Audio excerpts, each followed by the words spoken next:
بسم اللہ الرحمن الرحیم یقادعون اللہ والذین آمنوا وما یقدعون الی انفسہم وما یشعرون۔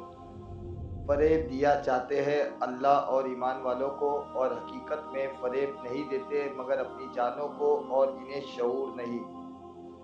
یخادعون اللہ، وہ اللہ کو دھوکہ دینا چاہتے ہیں۔ اللہ تعالیٰ اس سے پاک ہے کہ اسے کوئی دھوکہ دے سکے، اور تمام پوشیدہ باتوں کو جاننے والا ہے۔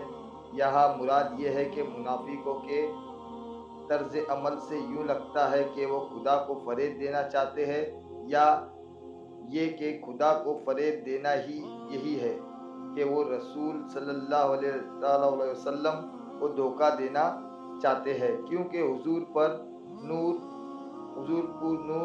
صلی اللہ تعالی علیہ وسلم اللہ تعالیٰ کے نائب اور خلیفہ ہے، اور انہیں دھوکہ دینے کی کوشش گویا خدا کو دھوکہ دینے کی طرح ہے۔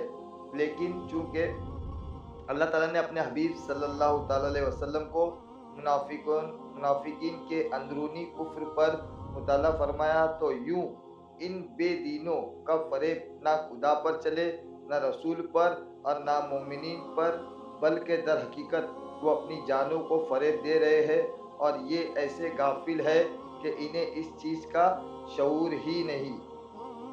ظاہر اور باطنی کا تضاد بہت بڑا عیب ہے۔ اس آیت سے معلوم ہوا کہ ظاہر و باطنی کا تضاد بہت بڑا عیب ہے۔ یہ منافقت ایمان کے اندر ہو تو سب سے بدتر ہے، اور اگر عمل میں ہو تو ایمان میں منافقت سے تو کم تر ہے، لیکن فی نفس سخت خبیث ہے۔